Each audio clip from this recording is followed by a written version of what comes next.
વરુણભાઈ, તમારી સાથે સીધી વાત કરી. તમે એવું કહો છો કે પાટીદારોના મોતે લેવાના, પાટીદારો નોટે લેવાની નહીં, વોટે લેવાની, નોટે લેવાનો, મારે પાટીદારે ખાવાનો. એટલે એવું કેમ લાગે છે કે પાટીદારો જ માર ખાય?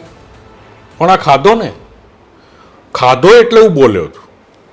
તમે એક વસ્તુ છે કે પાટીદાર મહત્તમ રીતે રાજકીય પાર્ટી સાથે જોડાયેલો છે અને એમાં 80% ભારતીય જનતા પાર્ટી સાથે જોડાયેલો છે, 20% કોંગ્રેસ જોડે જોડાયેલો છે. આ એક સત્ય વાત છે. એમાં હું ભાજપમાં છું ને હું કહું છું એવી વાત નથી. આ એક સત્ય વાત છે. પાટીદારનો દીકરો ચૂંટણી આવે એટલે પોતે ઉમેદવાર હોય એમ ઉમેદવારને ખભે લઈને ફરે. એના પ્રચાર અને પ્રસારમાં કંઈ કચાશ હોય, ભાઈ 10 બેનરો 100 બેનરો ઓછા લાગ્યા છે તો ઘરના 2 લાખ રૂપિયા ખર્ચીને એ બેનરો છપાવે, એ પેમ્પલેટ છપાવે, એ વેચવા જાય, ચૂંટણી પતી જાય.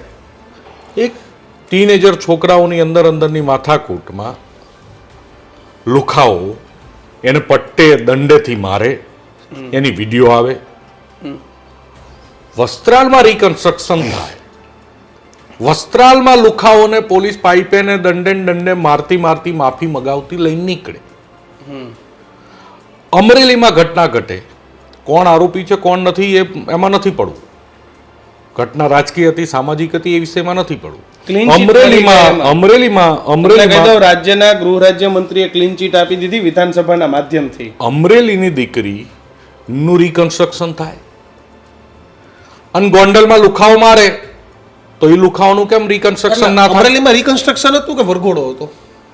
હું જે પોલીસનો જે શબ્દ છે અને હું કાયદાનો શબ્દ છે, હું સત્તાધારી પાર્ટીનો છું, એટલે જે પોલીસનો જે વર્ડ છે કે રિકન્સ્ટ્રક્શન. પછી હમણાં જ વસ્ત્રાલની ઘટના વખતે મને ગૌરવ છે મારા ગૃહમંત્રી ઉપર અને મુખ્યમંત્રી ઉપર. મારા ગૃહમંત્રીએ કીધું કે દાદાની સરકાર છે અને વરઘોડો તો નીકળશે જ.